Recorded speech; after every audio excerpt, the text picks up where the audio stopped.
जीवन का परम लक्ष्य। भगवत भक्त आनंद नाथ का जन्म एक कुलीन व धार्मिक परिवार में हुआ था। उनके पिता भगवान सूर्य के परम उपासक थे।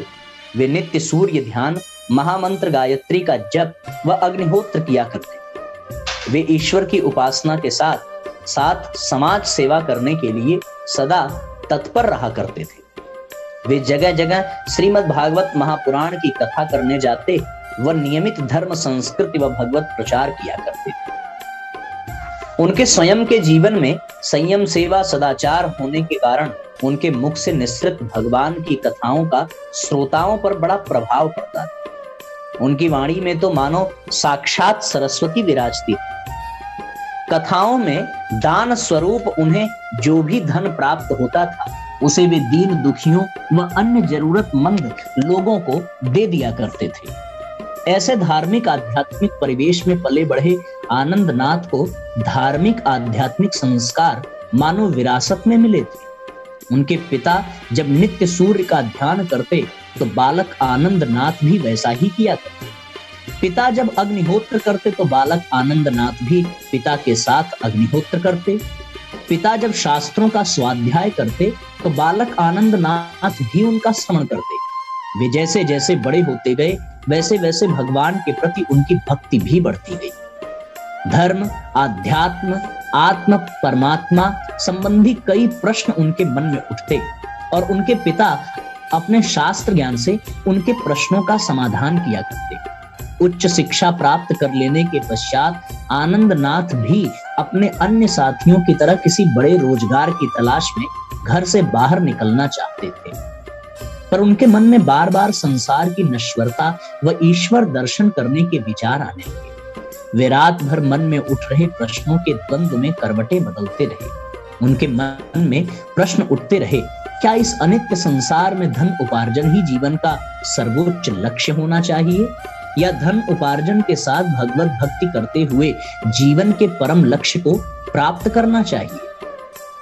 यह शरीर नश्वर है, संसार नश्वर है, तो फिर लोग भौतिक सुखोपार्जन के पीछे ही जीवन भर क्यों भटकते फिरते हैं।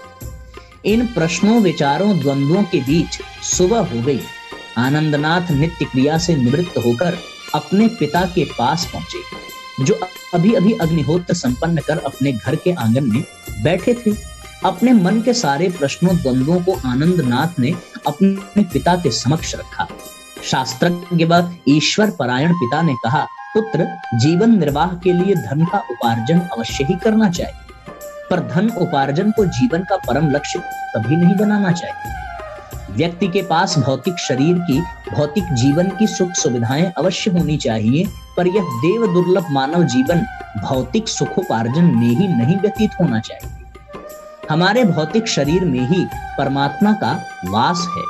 हमें इस जीवन में भगवत भक्ति करते हुए अपनी आत्मा की मुक्ति का मार्ग भी प्रशस्त करना चाहिए। मानव जीवन का यही परम लक्ष्य है। पुत्र, तुम्हें ईश्वर कृपा से जीवन निर्वाह के लिए धन की कभी कमी नहीं होगी।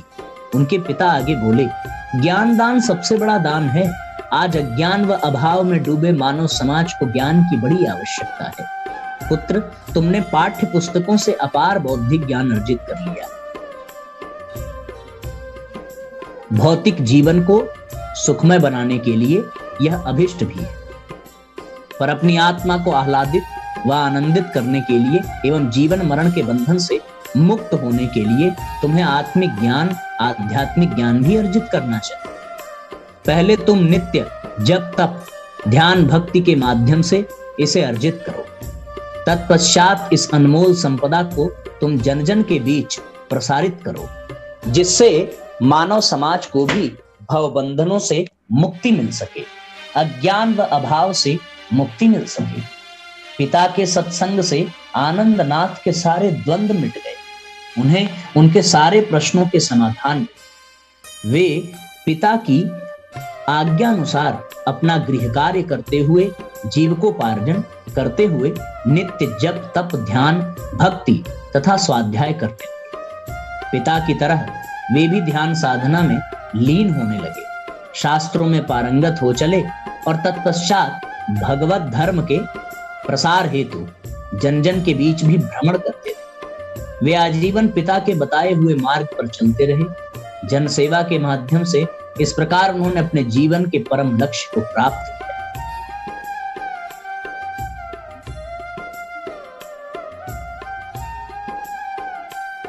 इसलिए साथियों, हम भी अपने जीवन के परम लक्ष्य को पाने का निरंतर प्रयत्न करते रहे, कर भी रहे हैं।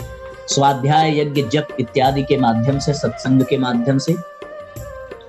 एक दिन राजा भोज गहरी निद्रा में सोए हुए। उन्हें स्वप्न में एक अत्यंत तेजस्वी वृद्ध पुरुष के दर्शन हुए। भोज ने उससे पूछा, महात्मन, आप कौन हैं? वृद्ध ने कहा, राजन, मैं सत्य हूं। तुझे तेरे कार्यों का वास्तविक रूप दिखाने आया। मेरे पीछे पीछे चला आ और अपने कार्यों को की वास्तविकता को देख। राजा उस वृद्ध के पीछे पीछे चल दिए। राजा भोज बहुत दान पुण्य, यज्ञ, व्रत, तीर्थ तथा कीर्तन करते थे। उन्होंने अनेक कुएं, मंदिर, तालाब, बगीचे आदि भी बनवाए थे। राजा के मन में इन कर्मों के कारण अभिमान आ गया था। वृद्ध पुरुष के रूप में आया सत्य राजा भोज को अपने साथ उसकी कृतियों के पास ले गया। पहले वह राजा को फल फूलों से लदे बगीचे में ले गया। वहां जैसे ही सत्य ने पेड़ों को छुआ, सब एक एक करके ठूंठ हो गए। राजा आश्चर्यचकित रह गया। इसके बाद सत्य राजा भोज को मंदिर ले गया।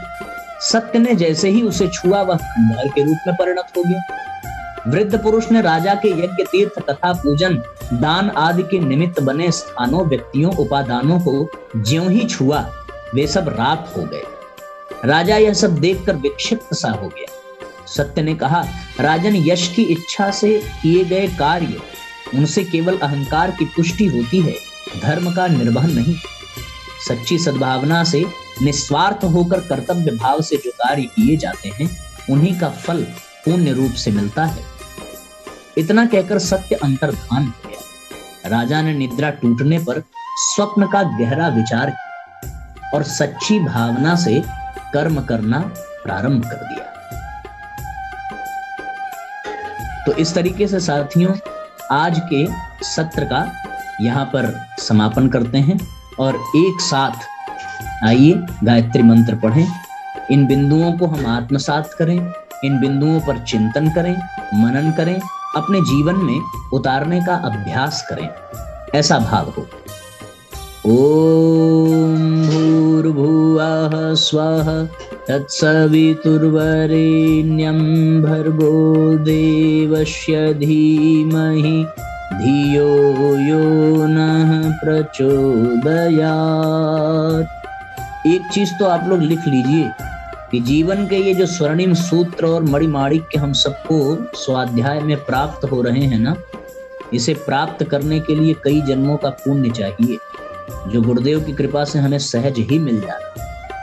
और दिन की शुरुआत जब इतने श्रेष्ठतम विचारों के साथ भगवान के शरण में हो, तो आपने भी अपने जीवन में अनुभव किया होगा कि इन प्रकल्पों से जुड़ने से पूर्व की जिंदगी कैसी थी और अब इन प्रकल्पों से जुड़ने के बाद की जिंदगी कैसी।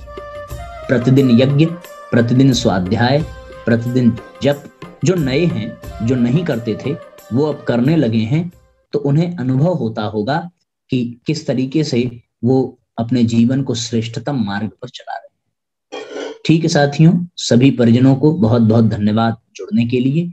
बहुत बहुत शुभकामना आप सभी को।